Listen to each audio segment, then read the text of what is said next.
Hello, friend. The day is done. It is time now to release the weight of everything you carried. Let your body sink deeper into the soft support of your bed. We have arrived together in this quiet space. Tonight, we will settle into the profound, ancient power of gratitude, not as a simple thank you, but as a deep, unshakable understanding of the gift of life itself. Gently close your eyes.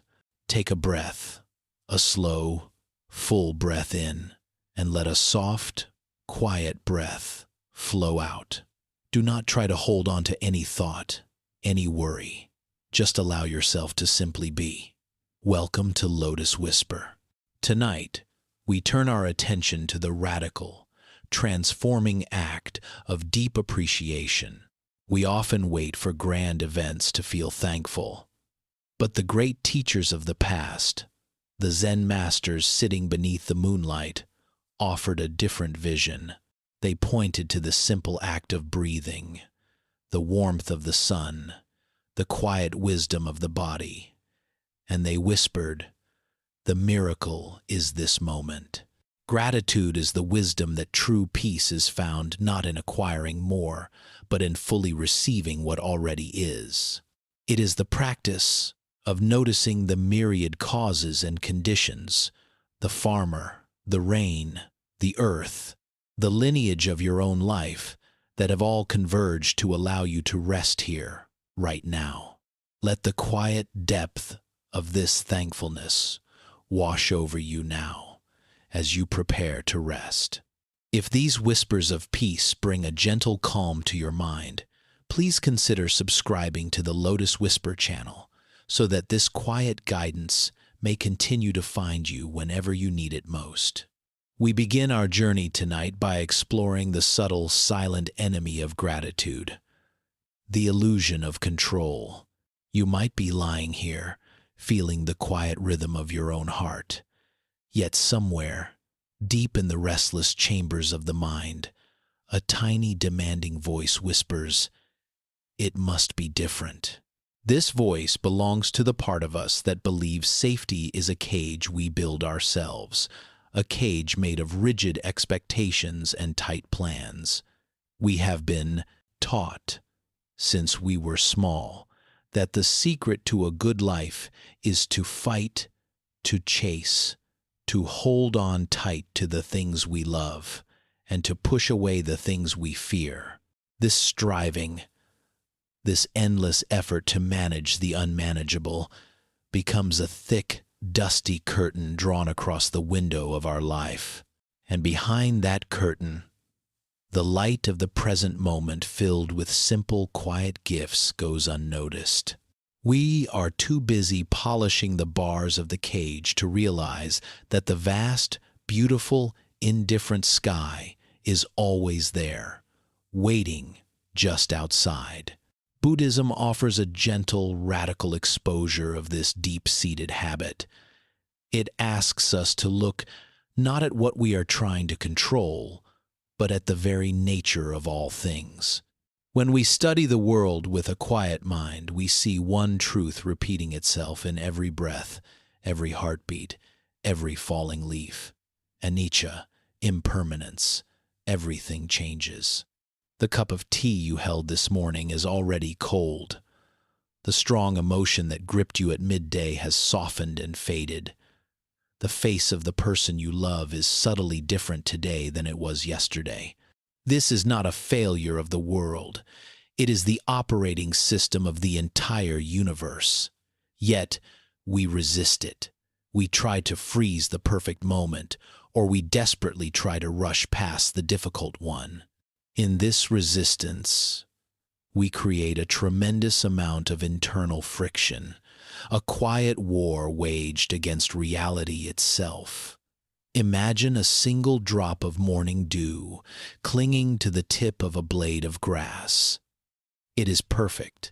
It catches the first light of the rising sun, holding all the colors of the meadow in its tiny, fragile sphere. Your mind, in its attachment, screams, "Hold it! Keep it this way!" You reach out with heavy fingers, attempting to capture the drop. But the moment your finger touches it, the perfection is lost. The drop breaks, absorbing back into the grass, or it spills into the earth. The very act of trying to possess the beauty is what destroys it. The Zen masters learned to simply observe the drop. They watched it gleam. They watched it tremble, and they watched it fall.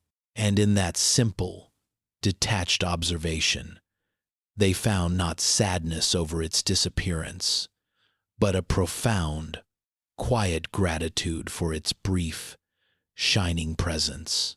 The gratitude here is not for the dewdrop, but for the opportunity to witness its luminous, fleeting truth.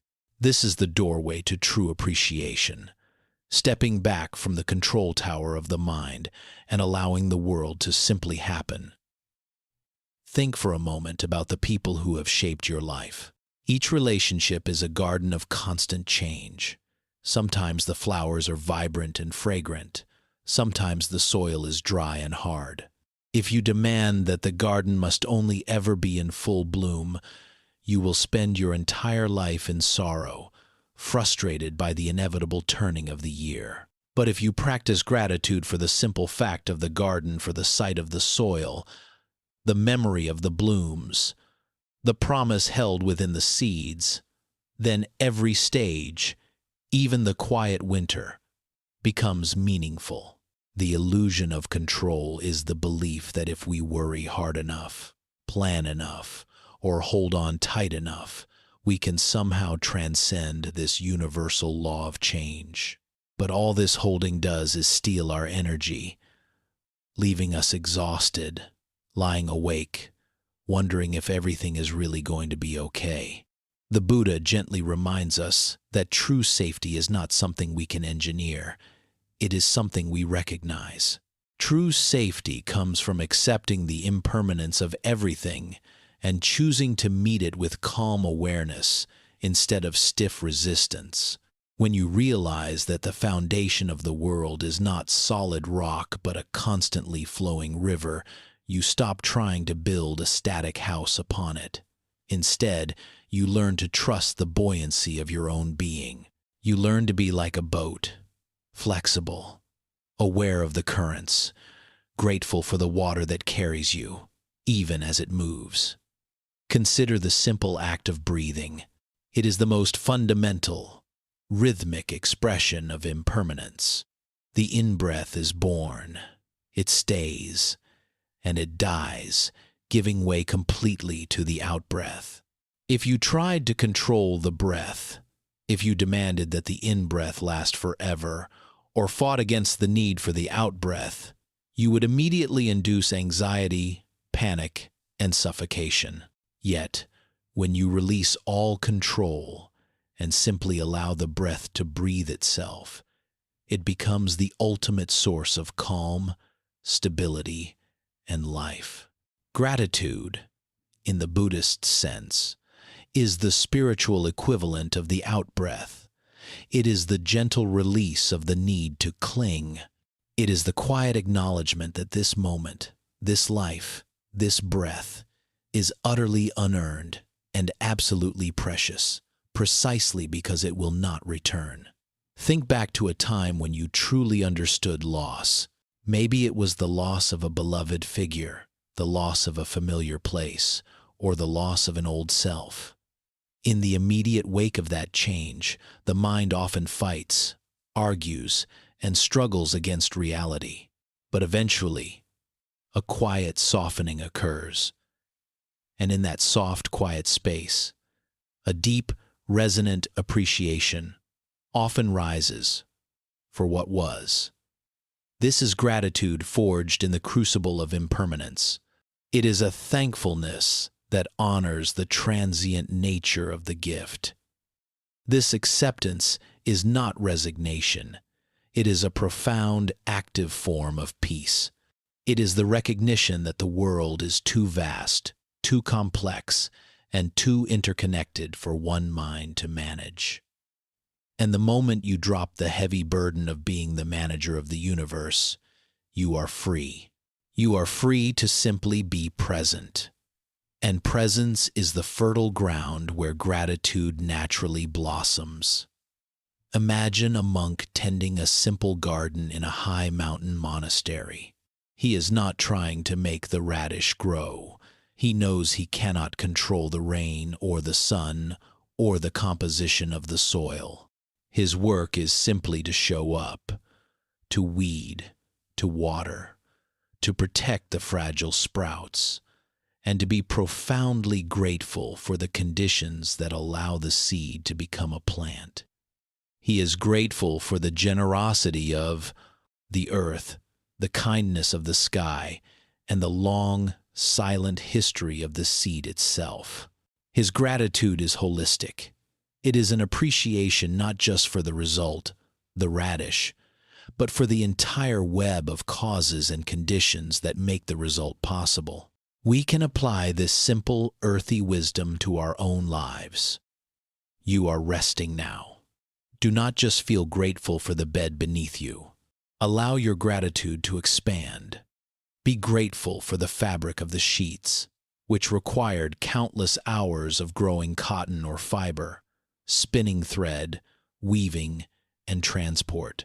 Be grateful for the quiet strength of the person who designed the building that keeps the wind and rain away. Be grateful for the fact that, in this moment, your body has the strength and wisdom to lie still and rest.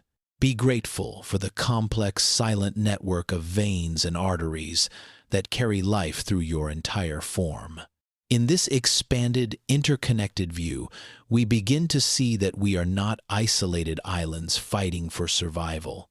We are interwoven threads in a magnificent tapestry, constantly receiving and constantly giving. We cannot control the tapestry, but we can pause, quiet our striving, and marvel at the impossible beauty of its design. The illusion of control stems from a deep, often unconscious, misunderstanding of the self. We believe I must do this, I must fix that, I must hold on to everything. But the wisdom of Buddhism points toward a different self, not the small, grasping, fearful self, but the vast, aware consciousness that simply witnesses. When you identify as the awareness that hears the thoughts of control, rather than the thoughts themselves, a great shift occurs. You are no longer at war with yourself. You are no longer struggling to hold the world still. You are simply present, observing the movement of life, inside and out. And in that pure, untroubled space of presence, the only possible response to the miracle of existence is a quiet, overwhelming sense of thankfulness. It is not gratitude for having things. It is gratitude for having being. Allow your body to relax further into your resting place. Release your tight grip on the stories of yesterday and the worries of tomorrow. The only moment that ever truly exists is this one, now. This precious, fleeting, unrepeatable moment.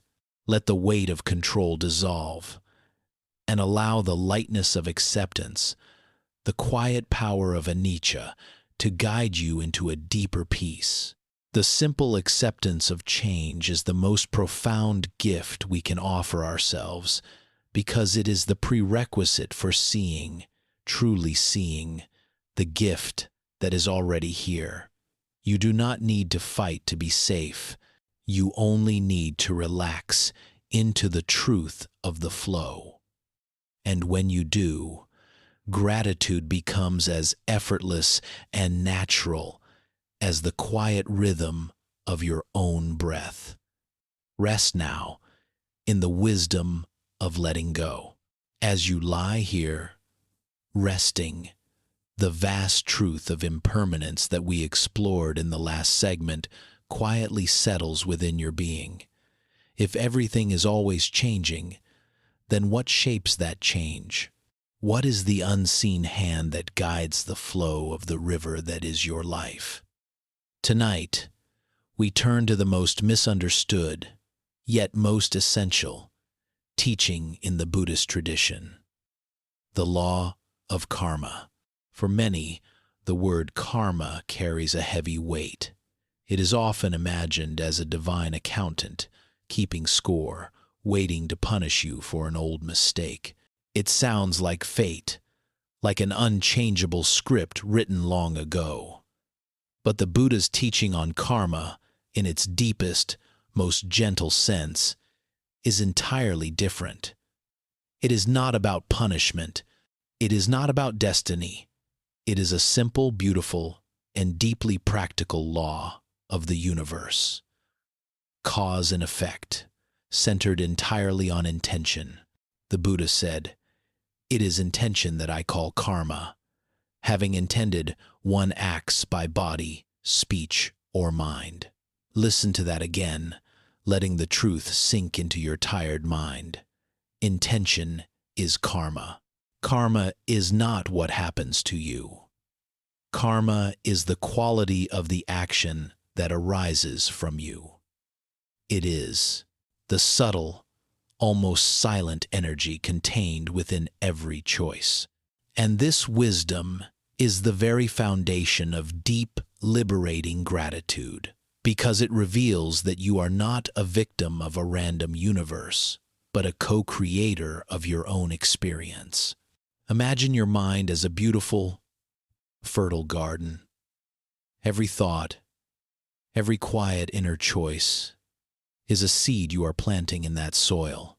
When a moment of frustration arises, perhaps a memory of something left undone, you have a choice. You can plant a seed of sharp, hot anger, judging yourself or another. That seed will sprout, and its fruit, eventually, will be the taste of stress, tension, and a hardened heart. Or, in that same instant, you can choose to plant a different seed. You can acknowledge the frustration with a soft, gentle acceptance. You can plant the seed of patience, the seed of self-compassion. The fruit of that seed will be a feeling of ease, resilience, and a quiet opening of the heart. This is the entire mechanism of karma. It is the quiet, invisible link between the quality of the seed and the quality of the fruit. The simple, radical truth is that the seed you plant now is the future you are planting. We often look at the circumstances of our life, the challenges, the relationships, the inner moods, and we see them as things we are forced to deal with.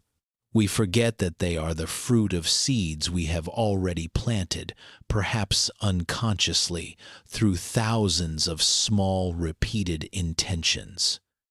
This is the law of vipaka, the ripening of the fruit. Vipaka is not a cosmic return. It is the natural consequence of your own habits. If you consistently choose the thought of gratitude, your mind naturally develops pathways, habitual ways of seeing the world that favor appreciation. When a challenge comes, your first, almost automatic response is not to complain, but to seek the lesson, the unexpected gift, the quiet strength that the challenge offers. Your inner environment becomes welcoming.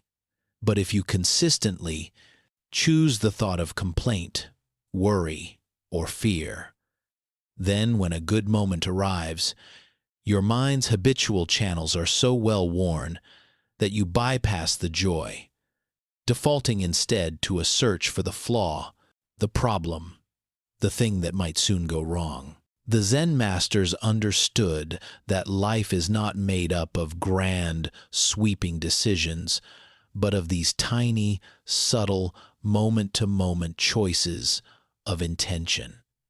Think about how you woke up this morning. Did you open your eyes and immediately grab your phone, planting the seed of distraction and external seeking? Or did you take one full, slow breath, planting the seed of presence and calm. The choice took less than 1 second, but the flavor of that seed carried through your entire day. This is the extraordinary gift that Buddhism offers to the practice of gratitude. It tells you, clearly and simply, you are not trapped. The weight you feel, the anxiety that keeps you from resting, it is not an external enemy. It is the accumulated fruit of old, unconscious seeds.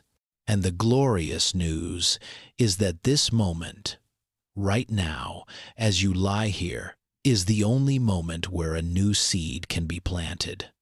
The past is merely a memory of the fruits that have already ripened. The future is an unmanifest field. The only power you possess is in the now, the deep stillness of this moment, where the choice of intention rests quietly in your hand. Take a slow, intentional breath. Feel the gentle rise and fall of your chest. This simple, life-giving rhythm is happening effortlessly. Your intention is not required to make the lungs work, only to notice them.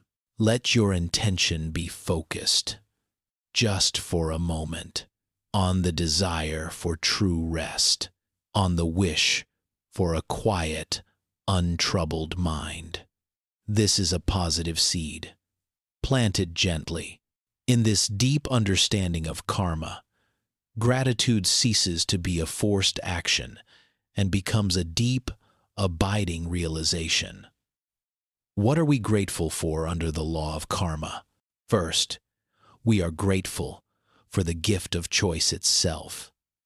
The greatest freedom is not the ability to control external events, but the profound, inalienable freedom to choose our response to them. This response, this intention, is the one thing no one can ever take from you. You can lose your possessions, your health, your position, but the space between the stimulus and your choice remains sacredly your own. A Zen story speaks of a student who was robbed. He came to his master, furious and distraught, crying that he had lost everything.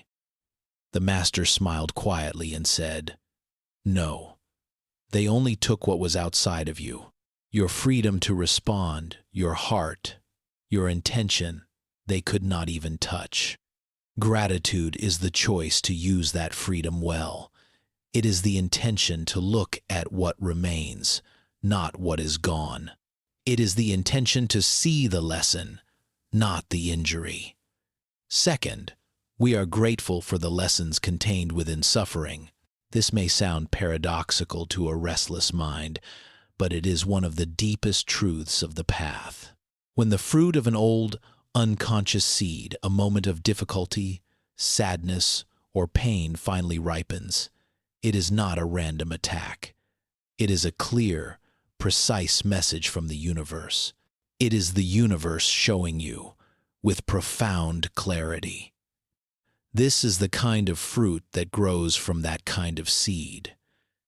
When you accidentally touch a hot stove, the pain is instantaneous and sharp.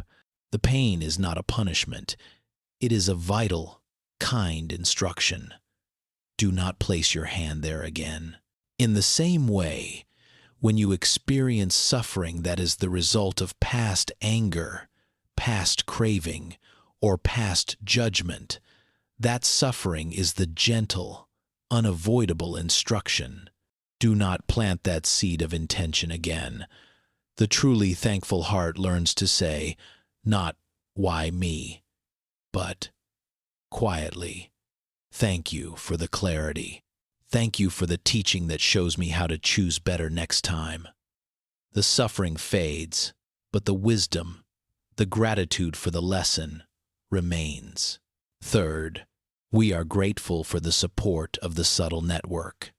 The Buddhist tradition speaks of right livelihood, right speech, right effort, all aspects of intentional, wholesome action. But these are not actions performed in isolation. Your act of kindness today is not just a seed for your own future, it is a thread woven into the fabric of the collective. Imagine a simple scenario. You smile gently at a stranger. Your intention is pure, a seed of uncomplicated warmth. That smile subtly changes their day. They carry that slightly softened energy into their next interaction, perhaps with their family or a co-worker. Your single, small, intended action has created ripples far beyond your sight. Gratitude, then, is seeing yourself as part of this vast, reciprocal network. You are not just the planter of seeds.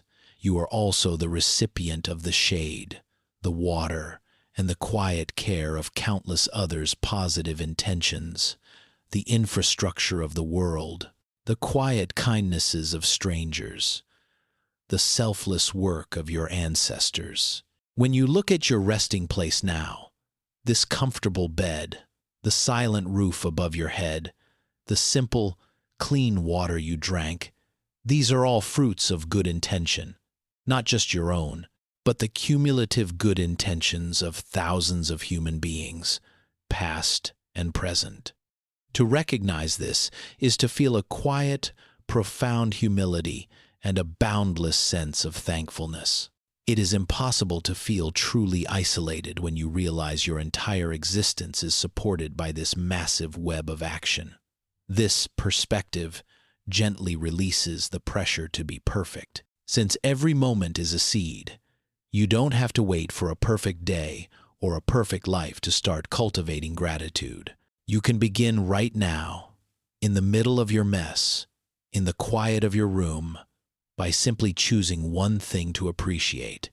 Acknowledge the cool sensation of the pillow against your skin, a seed of sensory appreciation.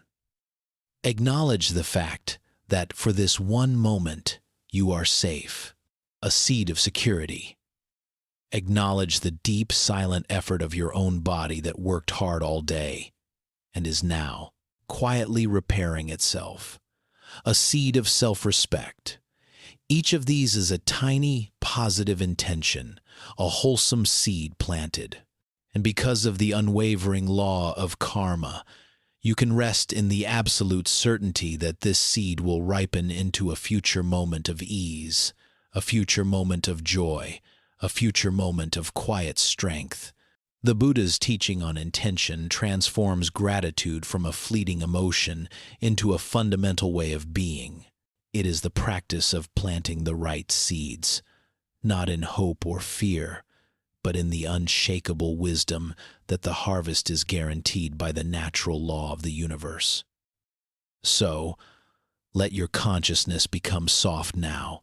Let go of the need to replay the mistakes of the day. Those are merely fruits that have already ripened and fallen. Direct your intention instead to the quiet, subtle, positive choices you can make right now. The choice to relax your jaw. The choice to soften your brow.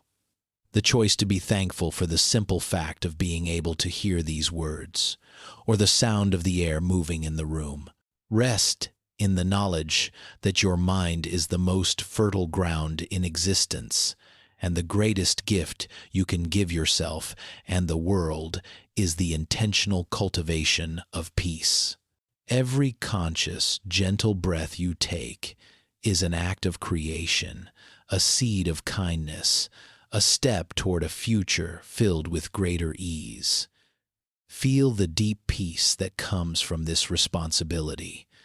You are not lost. You are not powerless. You are the gardener of your own heart. And tonight, the only seed you need to plant is the simple, humble seed of rest. Let that seed take root deep in the quiet soil of your being, and allow the vipaka, the sweet fruit of calm, to carry you gently into sleep. We settle now into a deeper, more profound truth, one that gently dissolves the boundaries between ourselves and the world. It is the core teaching of all Buddhist wisdom, known as shunyata, or emptiness. The very word emptiness can sound cold or abstract or frightening to the mind that craves solidity. But here, tonight, as you lie in the stillness, let us understand emptiness not as a void, but as the quiet, limitless foundation of all life. Emptiness means that no thing, no person, no thought, and no feeling exists independently. Nothing stands alone. Everything is empty of a permanent, fixed, self-sustaining nature. Imagine holding a simple, beautiful flower in your hand. Your mind, in its common way, names it flower. You believe it exists entirely by itself, a solid, individual object. But if you look deeply, if you meditate upon the flower, you realize it is empty of being a solitary entity. In the flower, you can see the sun, for without the sun, the seed could never sprout. You can see the rain, for without the rain, there is no life. You can see the rich, dark soil, the generosity of the earth itself, the minerals, the history of decay and rebirth. You can see the farmer, the kindness of their hands, the generations of knowledge about cultivation. You can even see the cloud floating in the sky, which holds the rain. If you remove the cloud, the sun, the soil, the farmer, the air, what is left of the flower? Nothing. The flower is empty of a separate individual self. It is full of all non-flower elements. This is the great, gentle truth of interbeing. When we truly grasp this, when we feel it in the quiet understanding of our heart, an immense, boundless gratitude arises. Why? Because the realization of emptiness and interbeing dissolves the sense of separation. Separation is the root of fear and the true enemy of appreciation. When we feel separate, we feel compelled to fight for what is ours, to worry about what is missing, and to cling fiercely to what we believe we possess. We feel like a lonely island in a vast, cold ocean. But when you realize that your own existence is just as empty of a separate self as the flower, that you, too, are a magnificent compilation of non-self elements, the fear dissolves. You are not an island. You are the meeting place of all things. Think about the simple act of lying here, resting. Your body is here because of the farmer who grew the food you ate, the sun that powered that growth, the rain that watered the earth. Your ability to rest is here because of the silence of your neighbor, the engineers who built the structure, the countless ancestors who passed down the lineage of your breath and your consciousness. Every cell in your body is quietly participating in the great, communal dance of the universe. This profound insight is not abstract philosophy. It is a direct invitation to radical gratitude. If you are the river, how can you be angry at the water? If you are the mountain, how can you feel threatened by the wind? The Zen tradition, with its sudden, sharp koans, often tries to point us directly to this truth of emptiness. They shatter our fixed ideas, our little dusty concepts of how the world works. Consider the koan. When the wooden man begins to sing and the stone woman starts to dance, that is the moment I will tell you the meaning of the great teaching. The rational mind struggles. A wooden man cannot sing, a stone woman cannot dance. But the koan is pointing to emptiness, to the reality that all forms are simply conditions. The wooden man is only wooden and man in our naming. If the conditions were right, if our perception was free from fixed ideas, the impossible is always possible. What we call wooden man is empty of fixed nature. It is capable of being anything, depending on the conditions. The gratitude that arises from this awareness is not for a gift given to you by an outside force. It is the gratitude that arises from the profound recognition that you are part of the giving itself. When you offer a kindness to another person, you are not giving something separate from yourself. You are tending the web of which you are an inextricable part.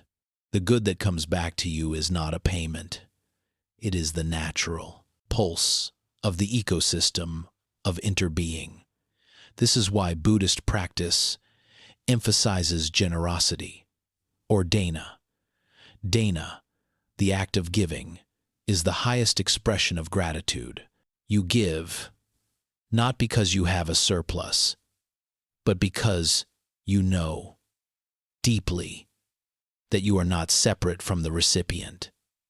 When you nourish another part of the whole, you are nourishing yourself. Let the light of this wisdom, the realization of interbeing, gently shine upon the things that trouble you tonight. Perhaps you are worried about a difficult conversation. That conversation, too, is empty of a fixed, permanent identity. It is not an eternal, solid problem. It is a cluster of conditions: your history, their history, the tone of voice, the time of day, your level of exhaustion. Every single one of those conditions is fluid, changing, and empty. They are susceptible to change. When you approach a problem from the space of emptiness, you stop seeing it as a monolithic enemy you must conquer. You begin to see it as a delicate, temporary arrangement of circumstances. This realization instantly relaxes the gripping hand of the mind, and you can then choose to introduce a positive, wholesome condition, a breath of kindness, a soft tone, a moment of deep listening. And it is this ability to introduce new conditions that becomes the deepest source of your thankfulness. You are grateful, in this moment of deep rest, that you have the power to influence the temporary arrangement of things by simply choosing a gentle intention. You are not fighting fate. You are participating harmoniously with the flow. Close your eyes and take another deep breath. Feel the simple weight of your body. Let the body become the object of your gratitude as an expression of interbeing. Think of the energy stored in your muscles, ready to carry you through tomorrow. Where did that energy come from? It came from the earth, transformed by the sun, offered to you as food. Think of the blood flowing quietly through your veins. The oxygen it carries was exhaled by trees, a different form of life, sharing the gift of breath. Think of the heat of your skin.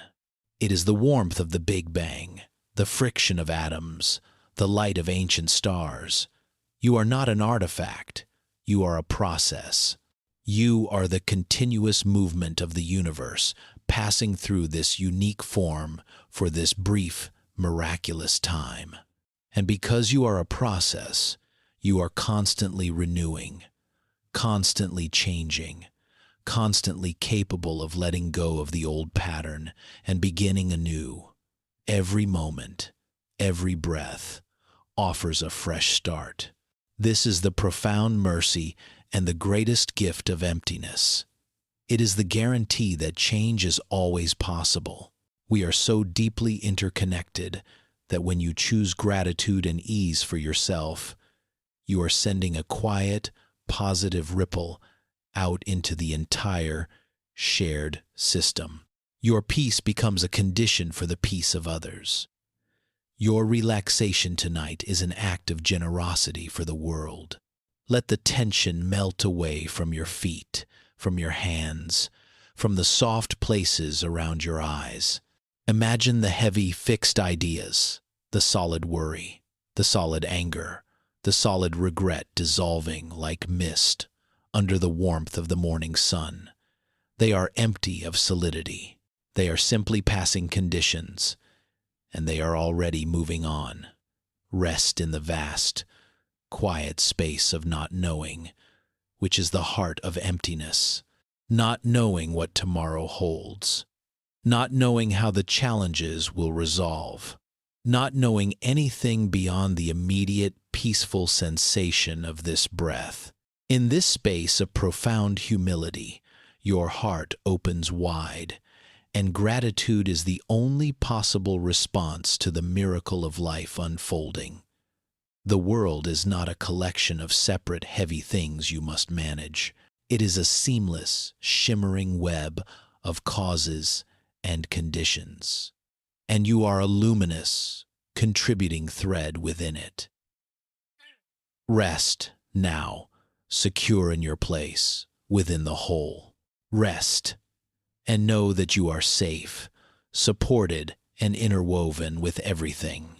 Rest in the quiet truth we uncovered in the last segment, the understanding that nothing is separate.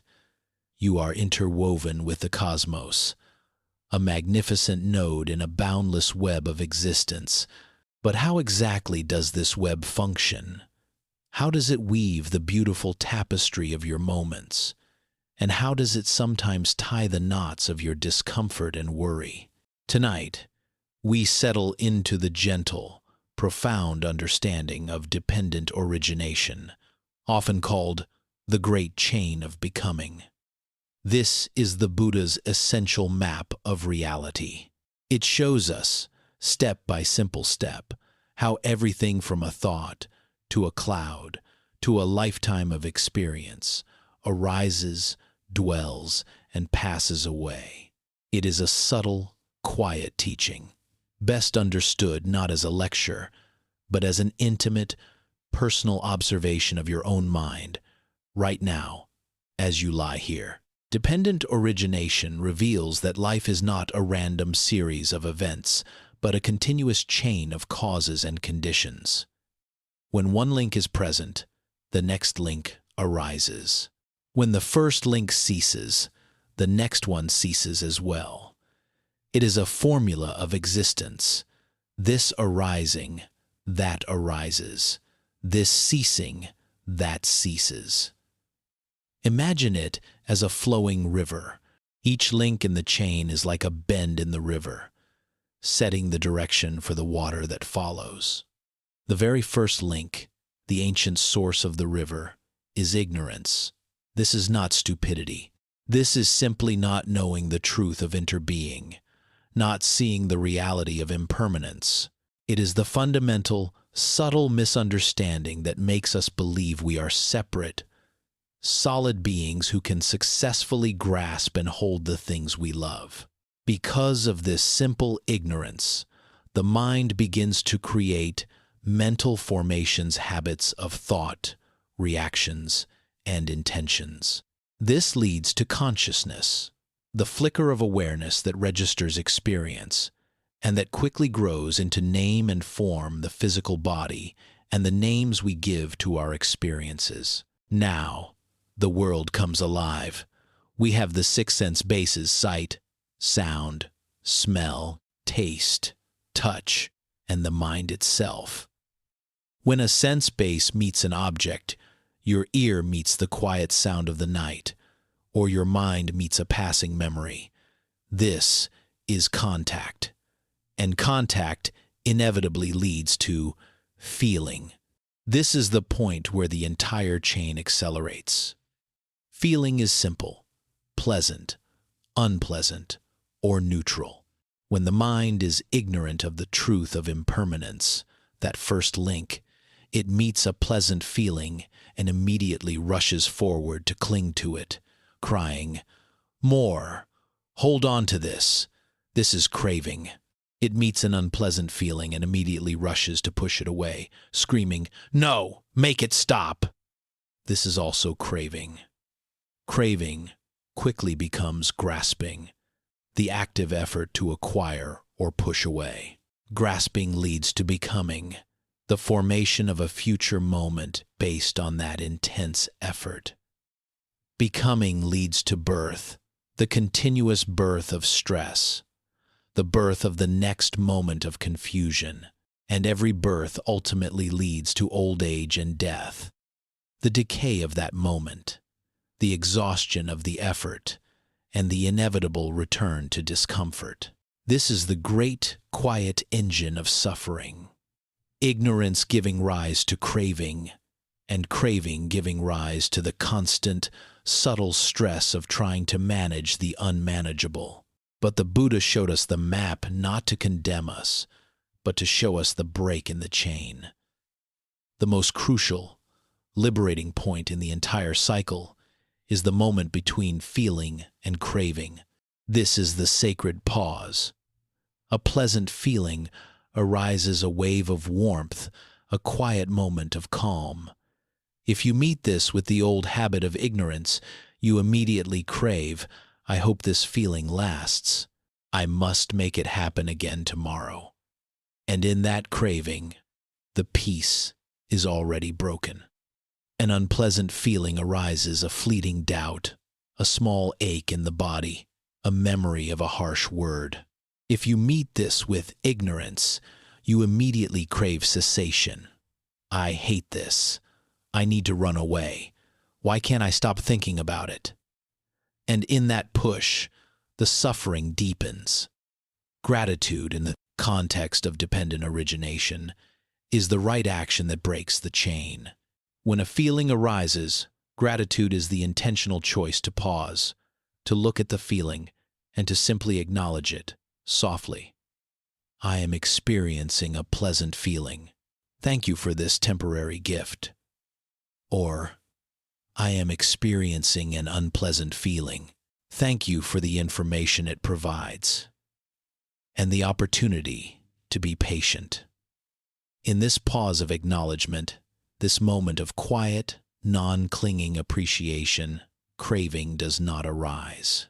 When craving is absent, grasping is absent. When grasping is absent, the subsequent links of suffering are prevented from arising. This practice is the essence of right action, samma kammanta. Right action is the external, ethical expression of the internal, quiet wisdom that understands the interconnected chain. Because you know that your intention is karma, part 2, and you know that everything is interconnected. Part 3, right action becomes effortless and natural. Right action is action motivated by non-craving, non-hatred, and non-delusion. Think of the 3 essential components of right action. Abstaining from harm, not harming life, including your own. Abstaining from taking what is not given, non-stealing. Honoring the boundaries and resources of others and the planet. Abstaining from actions that confuse or exploit, right conduct. Acting with clarity and respect, especially in relationships. When you practice the first, abstaining from harm, you are expressing profound gratitude for the life you share with all beings. You are grateful for the quiet strength of your own body that does not need to resort to aggression. You are grateful for the existence of the fragile lives around you, the insect on the window pane, the animal that shares the earth, the colleague who holds a different view. Your simple choice not to harm is a profound act of peace. Imagine you are faced with a moment of sharp frustration with a loved one. The old, unconscious chain begins. Contact, the irritating thing they said, leads to feeling unpleasant. The impulse of ignorance rushes in. Craving. I crave for them to change. I crave for this feeling to stop. This leads to the mental formation of a harsh, retaliatory word. Right action interrupts this. You pause. You recognize the unpleasant feeling. You offer a silent, deep gratitude for your ability to breathe right now. You see the other person not as an enemy, but as a being also caught in their own chain of becoming. You choose a word or a silence rooted in kindness, non-harm, and non-craving. You have stopped the momentum of the chain. The gratitude here is for the power of the pause. You are thankful that the universe has given you the gift of awareness, the awareness to step in and choose compassion over habitual reaction. When you practice the second, non-stealing, you are expressing gratitude for the abundance that already exists. Stealing is not just taking physical objects. It is the act of taking advantage of another's time, attention, or energy. It is the deep-seated belief that there is not enough and that you must acquire it by force or deception. The practice of non-stealing and its positive counterpart, generosity, dana, is rooted in the realization of interbeing. You understand that the resources that flow to you are a temporary loan from the great shared economy of life.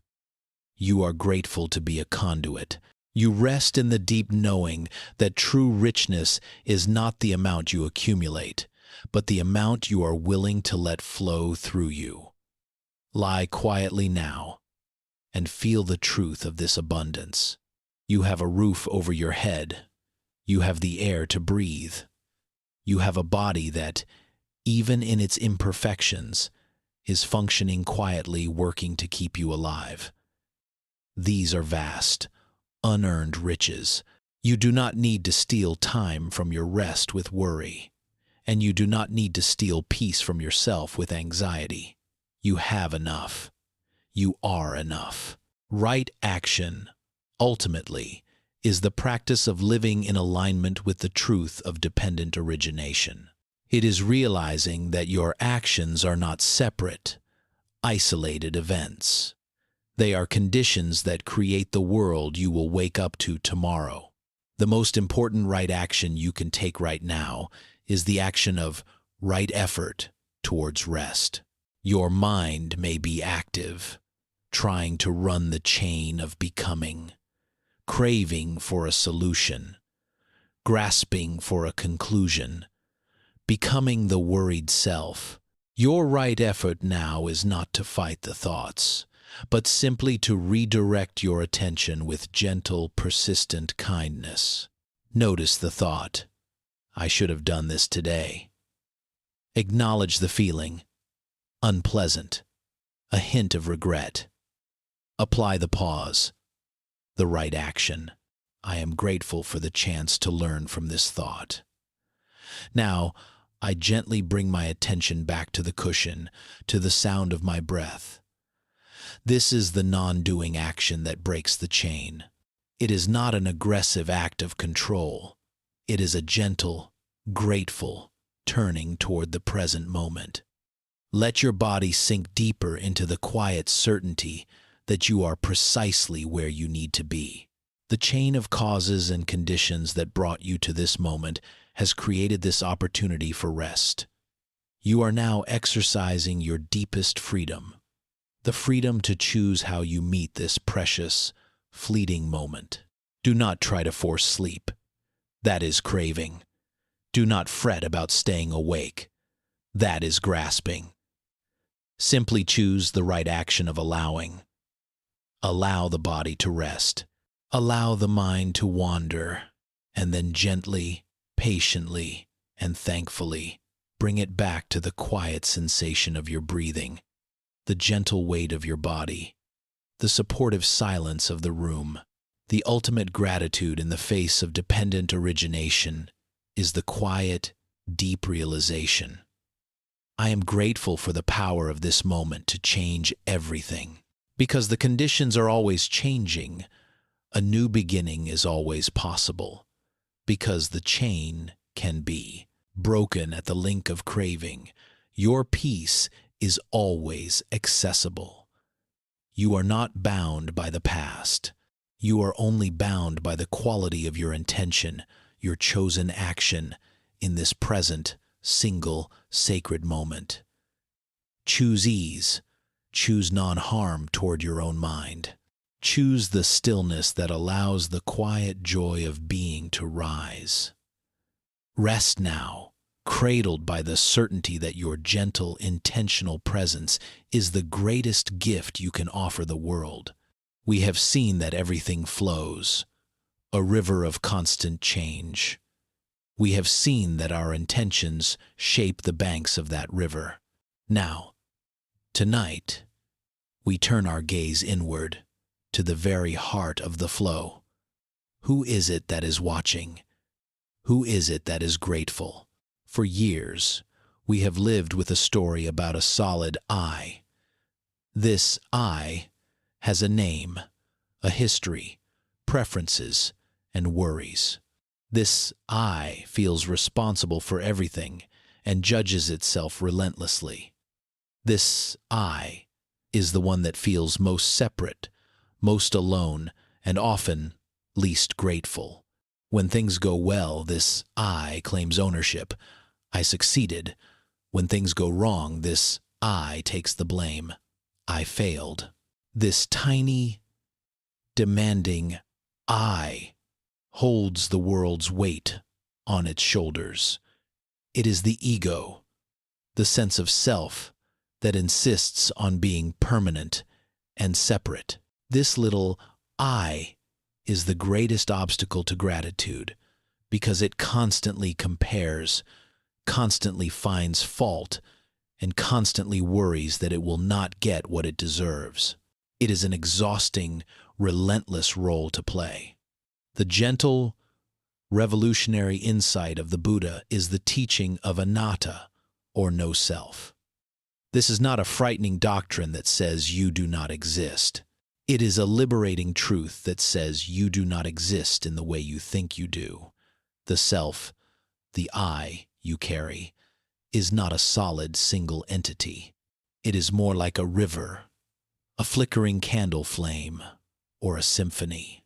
It is a continuous process, a continuously shifting collection of 5 different streams, often called the 5 skandhas, aggregates.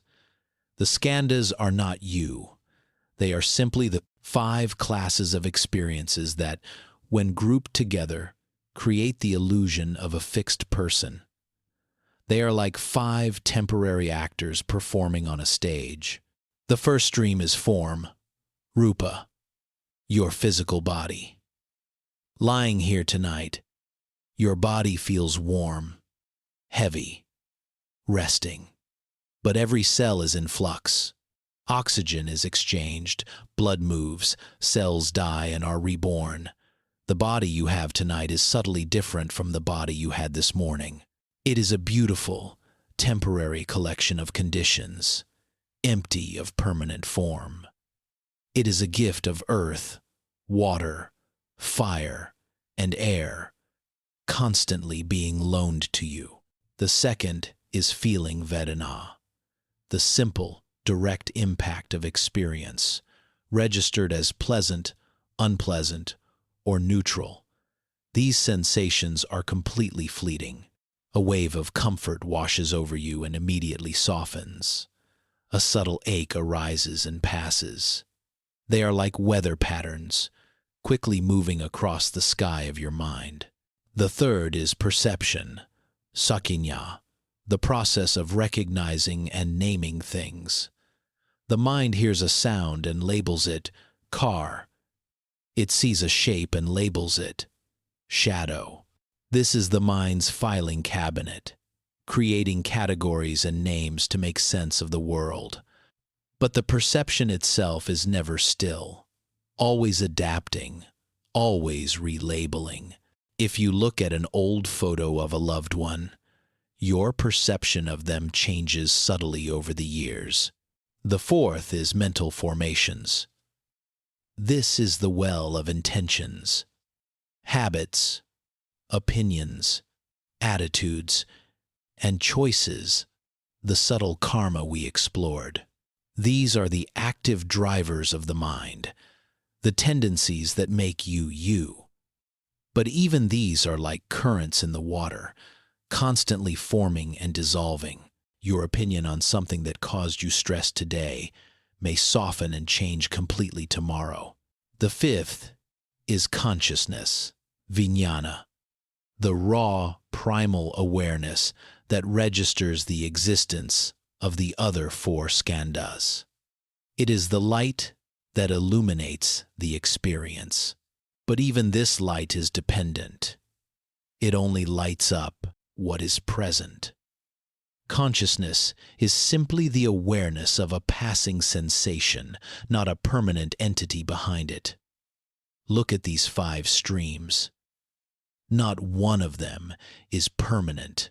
Not one of them can be definitively pointed to and declared. This is the unchanging self. The mind desperately tries to take ownership of these fleeting streams. It looks at the body and says, "My body, I must keep it young." It looks at a feeling of happiness and says, "My happiness, I must hold on to it." This grasping onto the aggregates, this insistence that the flowing river must be a solid, unmoving rock, is the root of deep internal pressure and anxiety.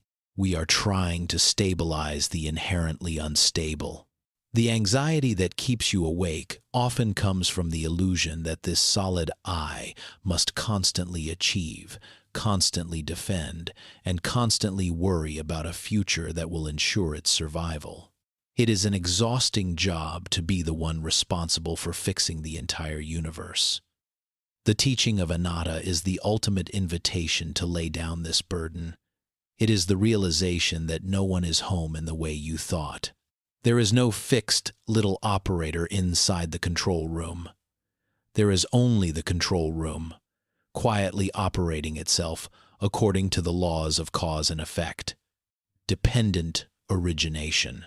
When the solid I dissolves, what remains is pure, spacious presence. Presence is the ground of unconditional gratitude. When you are liberated from the need to claim every experience as mine, and from the need to manage every outcome for my benefit, you are free to simply witness the miracle of its arising. You are grateful for the breath, not because you are taking it, but because it is breathing. You are grateful for the moon outside your window, not because you are there to see it, but because the light and the earth are performing their eternal, beautiful dance. In this space of presence, gratitude becomes a response to the whole, rather than a thank you for a personal acquisition. It is the effortless acknowledgement of the wonder of being. Think of a silent, deep lake. The 5 skandhas, the thoughts, the feelings, the sounds are like ripples and reflections on the surface.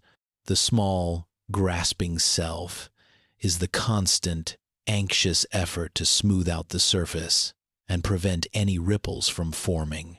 The moment you stop fighting the ripples and simply allow the lake to be a lake, the truth of its depth and stillness, its presence, is revealed. This stillness, this presence, is where true rest resides. It is the part of you that is already whole. It is the awareness that is not touched by the coming and going of the body, the feelings, or the thoughts. It is the quiet, unchanging witness. It is the silence that holds all the sounds. The Zen masters sometimes speak of the original face, the face you had before your parents were born. This is a poetic, sudden way of pointing to anatta. Your original face is empty of the skandhas. It is not tied to your name, your history, or your achievements. It is the simple, vast capacity to be present. When you rest in your original face, your gratitude expands to encompass the difficult as well as the beautiful. You can be grateful for a moment of sadness because it is simply a passing feeling. Skandha 2, a condition that reminds you of your own deep capacity for connection and empathy. You can be grateful for a physical ache because it is simply a form in transition. Skandha 1, a condition that reminds you of the precious, fleeting nature of the body and the necessity of rest. The deep lesson of anatta is that you are not the story you tell about yourself. You are the quiet, spacious awareness in which the story is told. You are the empty screen upon which the film of life is projected. Tonight, let us practice this profound letting go of the self. Release the burden of being the successful one, the worried one, the one who should have done better. Just for this time of rest, allow the small, grasping I to dissolve into the vast ocean of presence.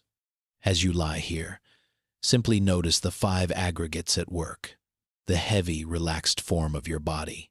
I am grateful for this body that worked all day and is now resting, sustained by forces beyond my control. The fleeting feelings, maybe a residual tension or a gentle warmth. I am grateful for these passing sensations that are simply here, moving on their own. The quick, busy perceptions, labeling the sounds, the shadows, the silence.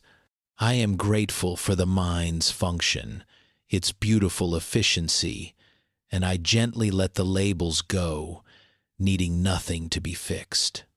The persistent mental formations, the opinions and plans. I am grateful for the mind's activity, and I release the need to act on these plans until morning. They can rest too, and beneath it all, the clear, soft consciousness, the pure awareness that simply witnesses all of it. I am grateful for the gift of simple presence, the ground that holds all the change. The gratitude that arises from the no-self is unconditional. It is a thankfulness that flows not from what you possess, but from the simple fact that something is here, something is happening, something is breathing. It is the joy of being fully integrated into the flow of life, without the exhausting job of having to be the one in charge. Let the awareness of your own impermanence, the gentle, continuous passing away of the 5 skandhas, become the very source of your peace. The small self is empty of permanence, and that emptiness is the space in which boundless, effortless gratitude can finally take root. Rest now, not as a separate person fighting for survival, but as the vast, quiet presence that is already complete, already supported, and already profoundly thankful for the gift of this quiet moment. Drop the I and find the peace of being. As the small self, the illusory I of the previous segment, gently dissolves into the vastness of presence, we discover a profound quiet. This quiet is not the absence of sound, but the cessation of inner conflict. The deep, resting peace known as noble silence. You are lying here now, aware of the sounds around you, the distant hum of the world, the soft rustle of your sheets, the silence between the heartbeats. Our usual habit is to meet these sounds with judgment, commentary, and incessant labeling. That is too loud. I wish that sound would stop. This silence is too deep.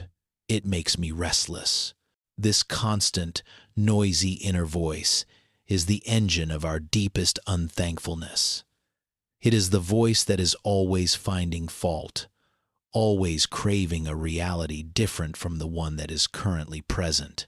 The path of the Zen masters teaches us that true gratitude is not a feeling we generate, but a state we uncover when the mental noise finally stops. It is the spontaneous, natural recognition of the goodness that is already here. Imagine a clear mountain lake. When the wind of thought is constantly blowing, the wind of planning, the wind of judging, the wind of comparing the surface of the lake is perpetually disturbed. You cannot see the beautiful pebbles and the smooth, quiet truth that lies at the bottom. You only see choppy, confusing reflections. Noble silence is the complete cessation of that wind. It is the act of consciously choosing to rest, not just the body, but the inner commentator. It is the moment when you tell the inner voice, gently but firmly, you may rest now. Your services are not required. When the mind rests, the surface of the lake becomes perfectly still. And what is revealed at the bottom? The profound, uncomplicated beauty of the present moment. The simple, unearned warmth of your blanket. The quiet strength of your own body. The miracle of being, simply being. In this silence, the heart is no longer preoccupied with its own defense. Without the demanding ego, the I that requires constant attention and worry, the heart can finally perceive the world not as a threat, but as a shared, fragile ecosystem. And from this deep, pure quiet, the quality of tenderness naturally arises. Tenderness is the quiet expression of unconditional gratitude. It is gratitude extended not just to the gifts, but to the very nature of existence, which includes vulnerability, pain, and imperfection. We begin this tenderness with ourselves. For so long, the inner voice has been a harsh master, demanding performance, perfection, and tireless effort. In the quiet of noble silence, we can finally hear the deep weariness of this inner child, the part of you that has been struggling so hard to be worthy. This is self-compassion, or karuna, and it is the highest form of self-gratitude. It is thanking your own heart for its resilience, thanking your own body for carrying you through the day, and thanking your own mind for its tireless, though often misguided, effort. It is recognizing your own humanity. When you offer yourself this deep, quiet kindness, when you look at a mistake and say, "Thank you for the lesson, now rest," the pressure in your chest releases. This release is the direct expression of gratitude. You are grateful for the opportunity to heal, to soften, and to forgive. This inner tenderness naturally expands outward into metta, or loving kindness. When you are no longer at war with yourself, you cease being at war with the world. You begin to see others through the lens of their own noble silence, or rather, their own lack of it. You see that the person who spoke harshly today, the driver who cut you off, the colleague who seemed unhelpful, they are not fixed villains. They are simply people whose minds are currently filled with noise. They are people whose hearts are covered by the dust of their own unreleased anxiety and craving. They are struggling, and the root of their struggle is the same as your own: ignorance of impermanence and the ceaseless chatter of the inner critic. And for this shared, universal struggle, a quiet, simple tenderness arises. You are grateful for the realization that you are not alone in your imperfection. You are grateful for the insight that allows you to pause and offer a silent wish for their ease. This expanded vision is the true meaning of Buddhist ethics. It is not a list of rules. It is the natural consequence of a silent mind. When the mind is still, the only possible action is kindness, because you realize that hurting another is literally hurting another part of yourself. The truth of interbeing. Let us practice entering this quiet space now. Release the stories of the day. Release the plans for tomorrow. Do not worry about the words you are hearing. Simply allow the sounds to wash over you without needing to label or judge them. Feel the quiet, profound stillness that exists between the thoughts. It is always there, waiting for you to notice it. The silence is the space where the wisdom lives. This space is empty, but not void. It is filled with potential, with clarity, and with unconditioned peace. The gift of this quiet space is the most essential thing you possess, because it is the only place where true, effortless gratitude can be born. The Zen masters sometimes say, "Enter the cave where you hide, and there you will find the treasure." The cave is the place of stillness, the silence beneath the noise. The treasure is the realization that you lack nothing, that you are perfectly safe, and that the entire universe is collaborating to bring you this very moment of rest. Tonight, let your sleep be an act of noble silence. Do not chase it. Simply allow the mind to stop its grasping, its planning, its anxious rehearsal of past and future.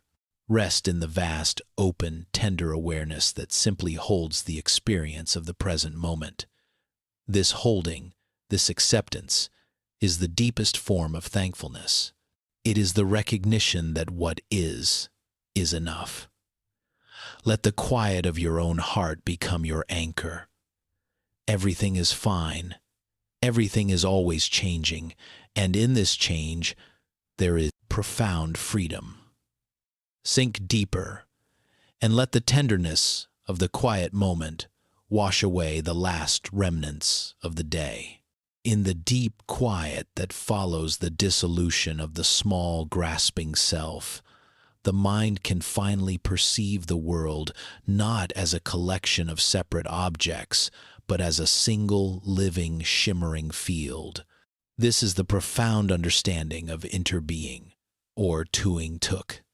The simple, gentle realization that you are not just connected to the world, you are the world, in a unique and temporary form. Resting here, you are no longer an isolated event. You are a convergence of conditions, a meeting point of the sun, the soil, the rain, and the kindness of countless human hands. And every other being, the tree, the distant star, the person sleeping next door, is also a convergence of the exact same elements. There is no line that can truly be drawn between you and the rest of existence. This is the ultimate source of deep, abiding, unshakable gratitude. You are grateful for belonging. The loneliness that often drives our restlessness and our constant need for external affirmation comes from the illusion of separation. We feel like a single, fragile wave, fighting to survive on a vast ocean. We worry about being overwhelmed or being forgotten, but the wisdom of interbeing shows you that you are not merely a wave. You are the entire ocean expressing itself momentarily as a wave. The birth and death of the wave are simply the movement of the water.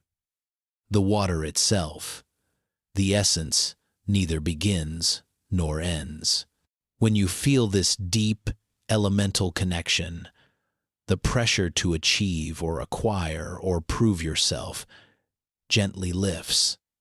You realize that your value is not something you must earn. Your value is inherent, inseparable from the vast, eternal flow of life that sustains everything. Imagine holding a tiny seed in your hand. The seed is small, brown, and hard, but in that seed, you are holding the immense, complicated history of the entire forest. You are holding the oxygen, the sun, the rain, the soil, and the wisdom of the earth. The seed is empty of forest, yet it is full of all the conditions that allow the forest to be. You are like that seed. You may feel small or tired tonight, but within you rests the entire universe. Your quiet presence contains the potential for boundless peace, not just for yourself, but for the whole system of which you are a part. This is the meaning of shared healing. The suffering we experience, the anxiety, the regret, the quiet, humming fear, is never isolated. The pain in your heart sends out a subtle, vibrational energy. It is not contained within the boundary of your skin. It is a condition that affects the quality of the shared field. Your frustration makes the air a tiny bit denser for everyone. The opposite is also profoundly true. When you choose stillness, when you choose self-compassion, when you consciously plant the seed of gratitude in your own heart, you are not simply taking care of a private problem. You are introducing a potent, wholesome condition into the shared web of existence. Your choice to rest tonight is an act of ethical, global importance.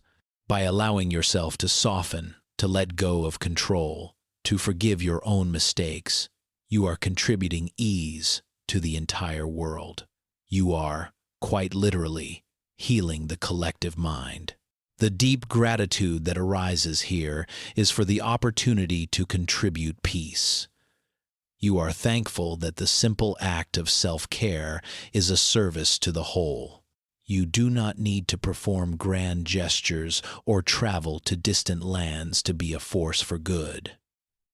You only need to come home to your own center, to the quiet wisdom of your breath, and choose ease. Think about your relationships, the people you love, the people you struggle with, the people you simply pass on the street. In the light of inner being, every interaction is a quiet, continuous healing exchange. When you look at another person who is hurting, the wisdom of inner being tells you, that suffering is not separate from my own. Their pain is simply a localized expression of the collective human struggle, the struggle with impermanence, with craving, and with the illusion of no self. And in that moment of recognition, true compassion, true karuna, flows effortlessly. You don't try to fix them. You simply feel the profound gratitude for the shared experience. You are thankful that their suffering is reminding you to soften your own heart, to choose kindness, and to break the chain of reaction. The Buddhist practice of shared aspiration is rooted in this truth. We often offer a silent wish. May all beings be free from suffering. May all beings be peaceful. This is not a magical prayer to an external God. It is an intentional action, a powerful seed planted into the shared field of consciousness. It is a quiet, deep act of gratitude for the fact that when they are well, I am well. When I am well, they are well. Allow this sense of profound belonging to wash over you now. You are safe because you are held within this vast, supportive network. You are not meant to carry the weight of the world alone because you are not separate from the world. Let the fear of the future dissolve. The future, too, is empty of a fixed, terrifying form. It is simply the ripening of all the conditions, all the good intentions, all the moments of shared kindness, all the acts of quiet healing that are happening now around the globe. Your present moment of peace is a guaranteed condition for a future moment of ease. Trust the law of cause and effect. Rooted in the reality of interbeing, sink down now, deep into the fabric of your bed, and let the quiet certainty of your interconnectedness cradle you. Feel the support of the earth beneath you, the gentle movement of the air in the room, the distant, silent activity of the moon and stars above. You are completely and fundamentally part of it all. There is no place for you to fall, for you are already contained within the whole. Your only task tonight is to simply rest, and in doing so, to offer your stillness, your peace, and your quiet, profound gratitude as a gift back to the vast network of life that sustains you. Let your breath become a slow, soft, continuous offering of peace. You are home. You are safe. You are part of everything. Rest now with that shared healing consciousness. You are resting now, settled into the truth of your interbeing, feeling the quiet pulse of connection that runs through all things. But how do we maintain this profound realization when the demands of the day pull us away? How do we keep the window of gratitude open in the face of chaos? The answer lies in the simplest, most fundamental practice of the Buddha's path: mindfulness, or sati. Mindfulness is not a complicated ritual or a difficult technique. It is merely the deliberate, non-judgmental attention to the present moment. It is the act of saying, with gentle clarity, "I am here now." It is the steady, unwavering gaze upon the truth of what is unfolding, without attempting to change it, name it, or judge it. The ordinary mind is the greatest enemy of gratitude because it is never home. It is always running the tapes of yesterday's regret or editing the scripts of tomorrow's worry. It is always searching for happiness in the next place, the next achievement, the next conversation. Because it is always seeking, it is fundamentally incapable of seeing the profound gift that is already sitting quietly, unmoving, right here, right now. Mindfulness is the practice of simply showing up for the life that is actually happening. Think of your body as a temple of unearned gifts. When you are lost in thought, the body is performing millions of miracles entirely without your supervision. Your lungs are exchanging breath, your heart is pumping life, your immune system is repairing and defending. This is an immense, continuous act of generosity from the universe, sustained by the vast web of conditions we explored. When you practice mindfulness, you turn your attention fully to these details. You feel the simple pressure of your body against the mattress. You register the quiet texture of the air as it enters and leaves your nostrils. This isn't just relaxation, it is a profound act of gratitude of detail. You become thankful for the very function of being alive. You are grateful for the capacity to feel, to hear, to touch, even if the sensation is neutral or slightly unpleasant.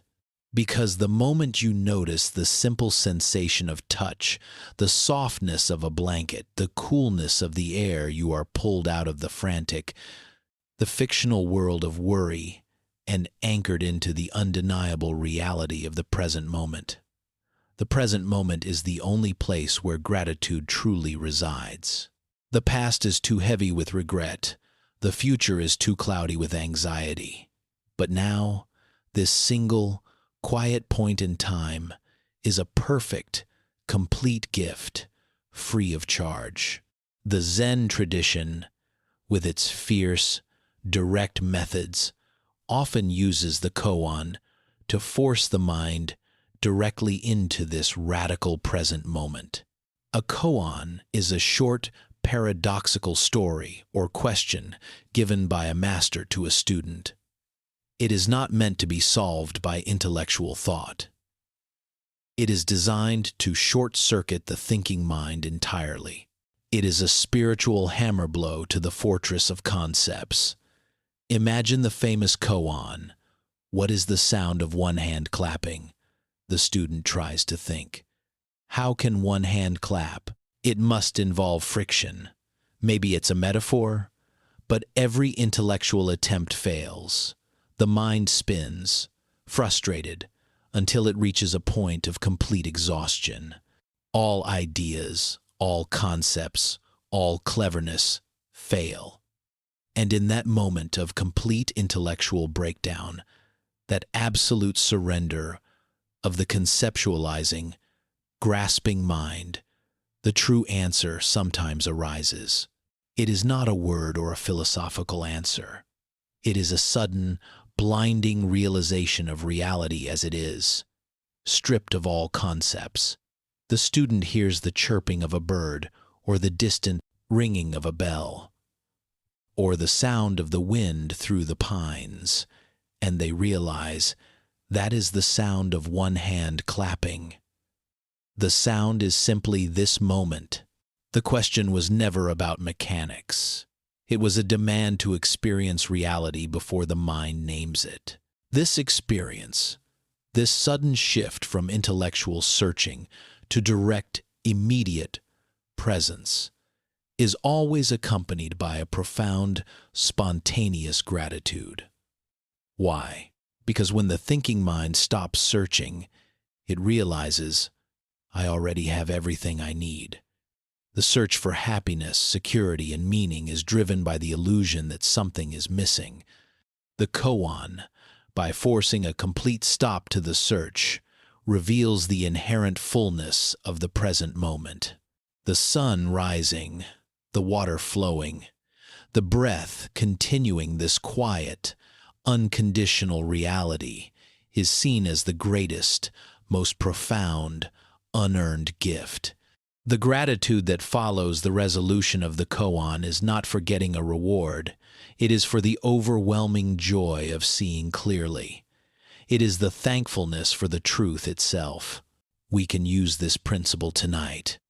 As you drift toward sleep, your worry is your own private koan, a difficult riddle posed by your own mind. How will I fix the unfixable? How will I control the uncontrollable? Your rational mind spins and searches for the answer, and it only finds frustration. You cannot solve the problem of tomorrow with the exhausted mind of tonight. Instead of solving the riddle, let us practice surrendering to it. Let us use the koan as a tool for rest. Whenever a worry arises, a recurring thought, a sudden plan, do not fight it. Do not solve it. Simply acknowledge it with a quiet, mindful presence.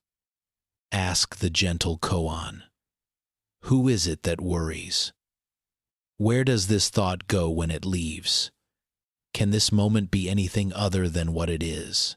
Do not search for the conceptual answer.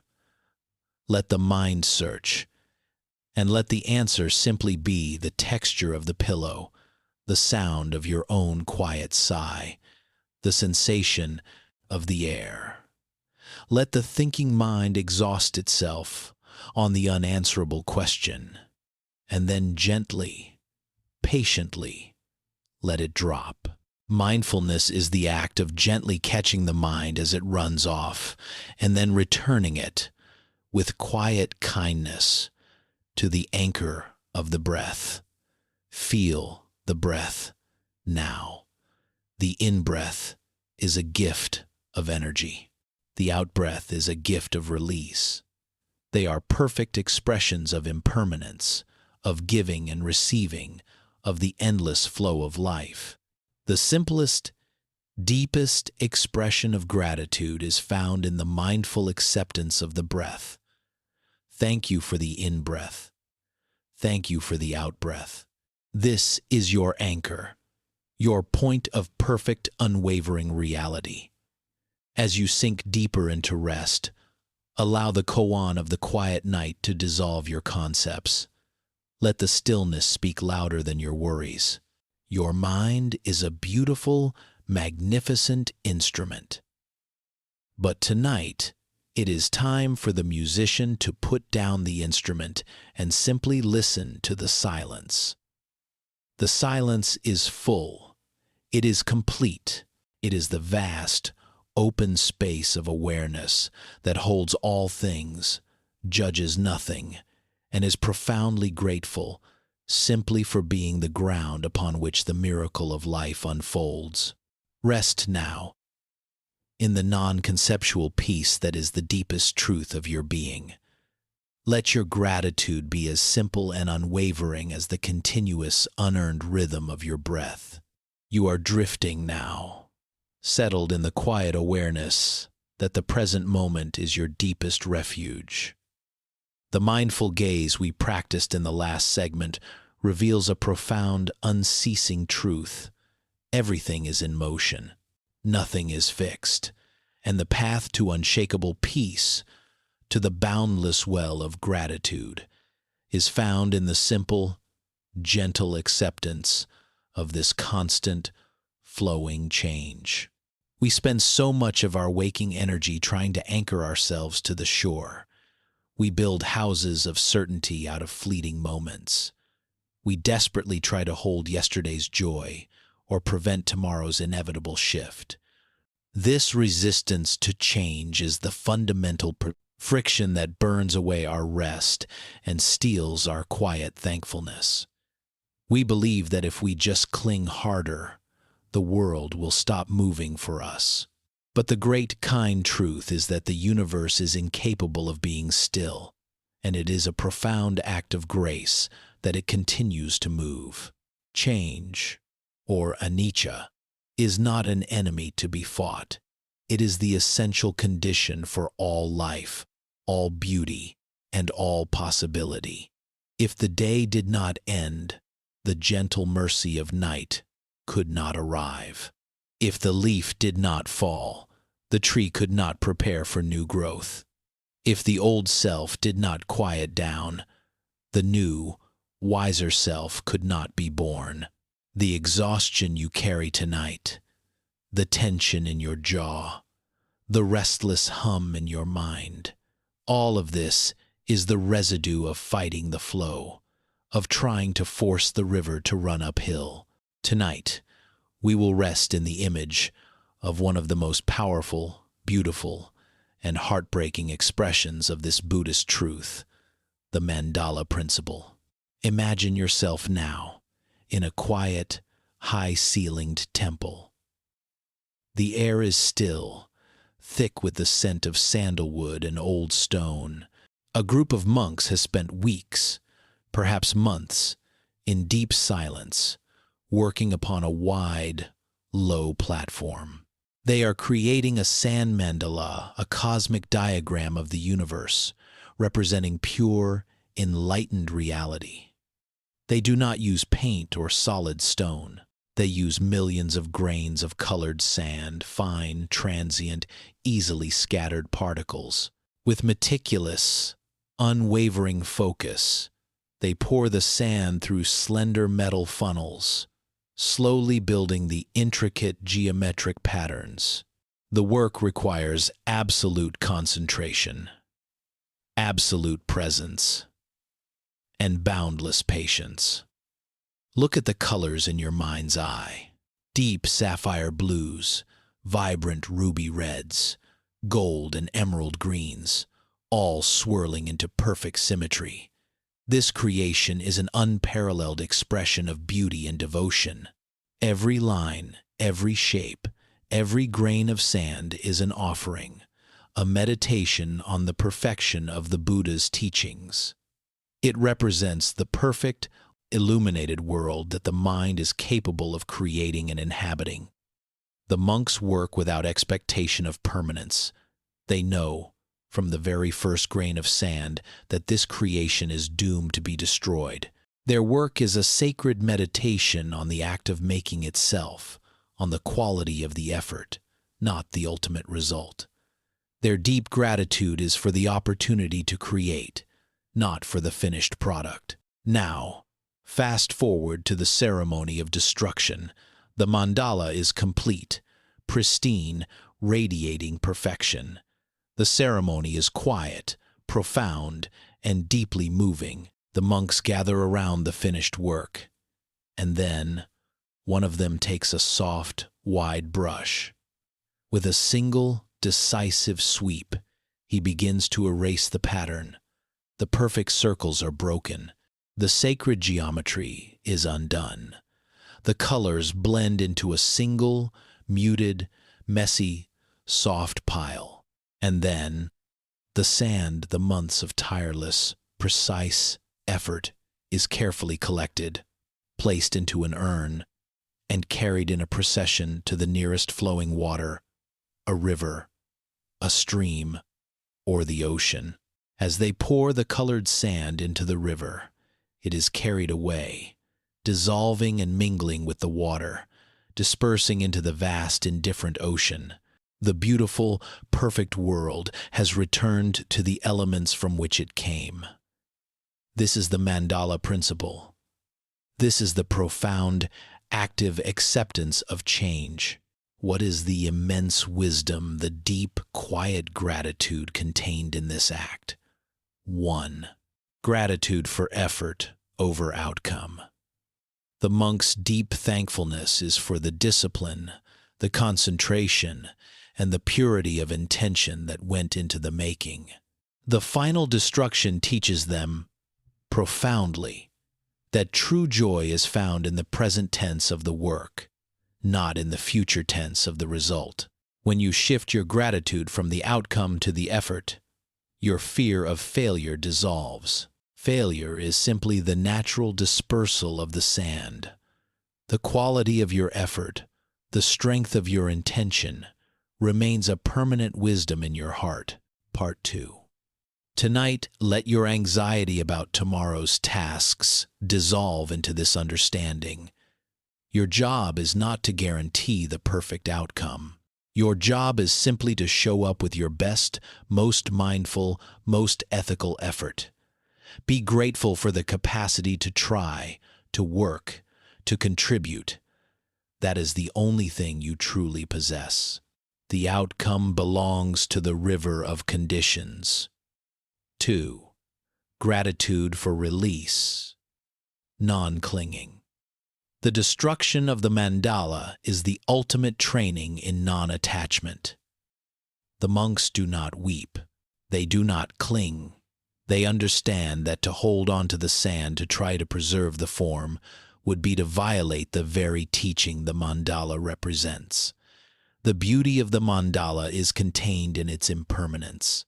If it lasted forever, it would be a cold, static object, not a vibrant expression of life. Your fears often stem from clinging to the forms of your life. A certain job title, a specific state of health, a particular image of yourself. Tonight, feel the gentle freedom of releasing these forms. Imagine your worries about your health, your finances, your relationships, all as grains of sand you have meticulously arranged.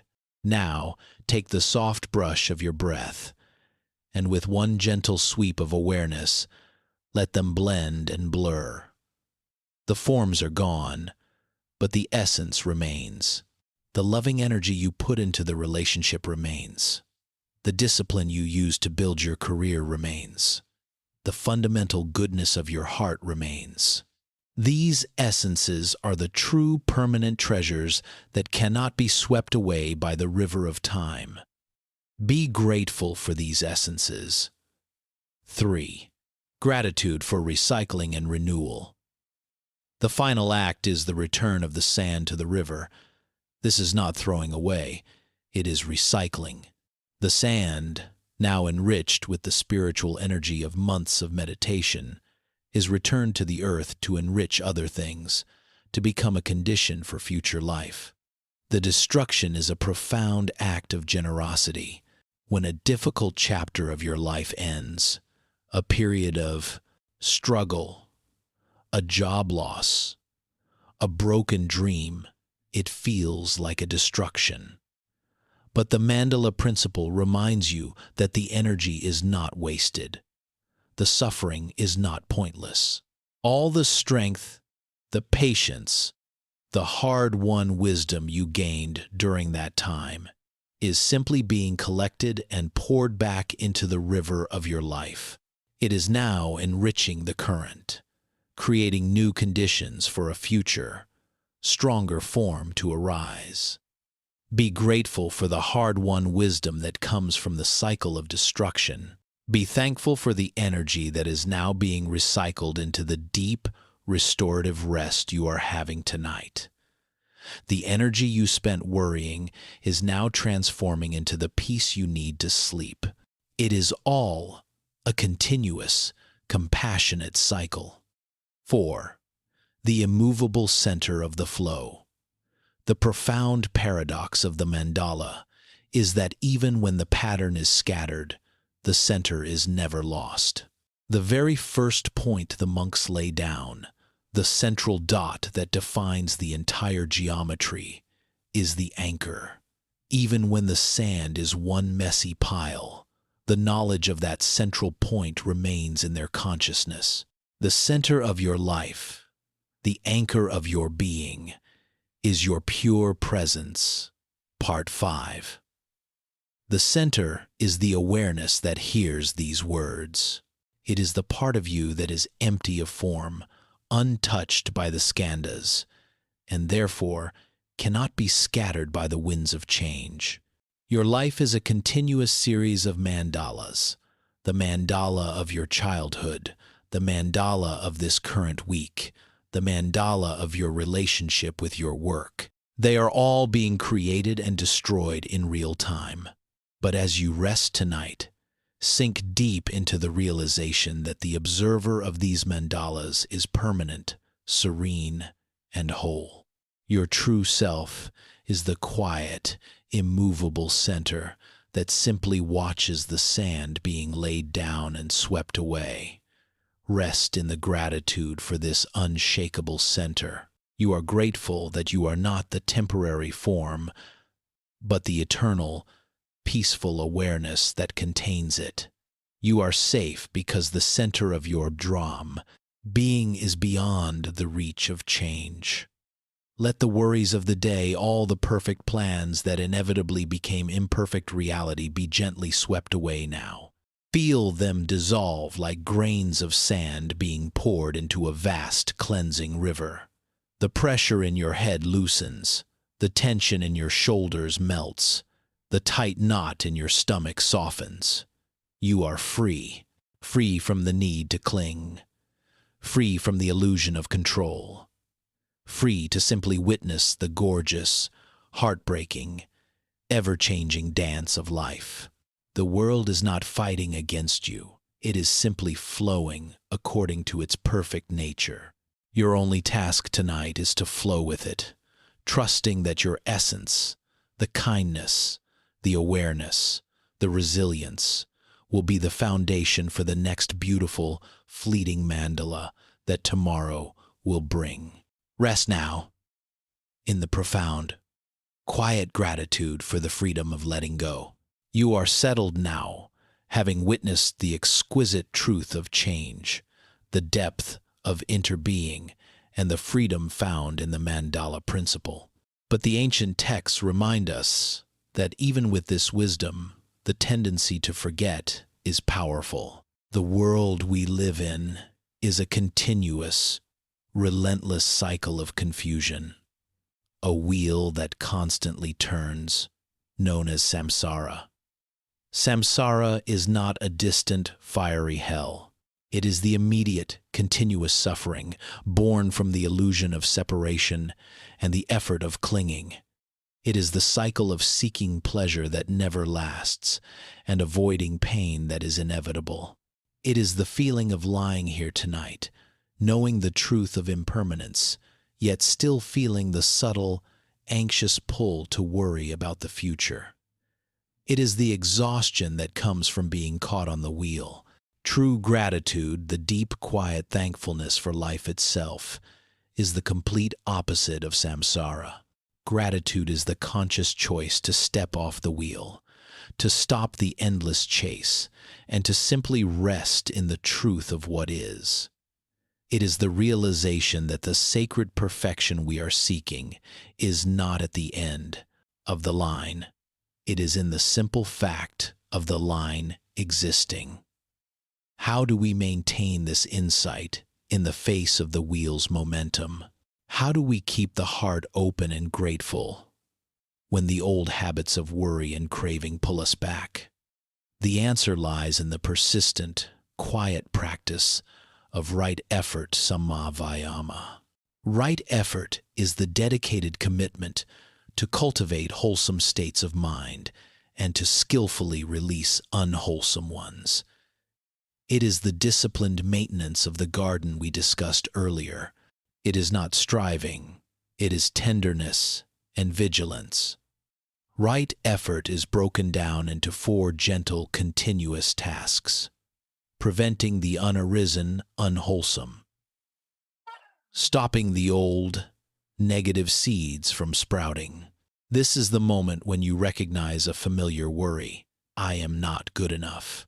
And before it can fully bloom into a heavy mood, you gently interrupt it by turning your attention to your breath, abandoning the arisen unwholesome, releasing the seeds that have already sprouted. This is the moment when you are already caught in a loop of regret or fear. You do not fight the loop, but you offer a gentle acknowledgement.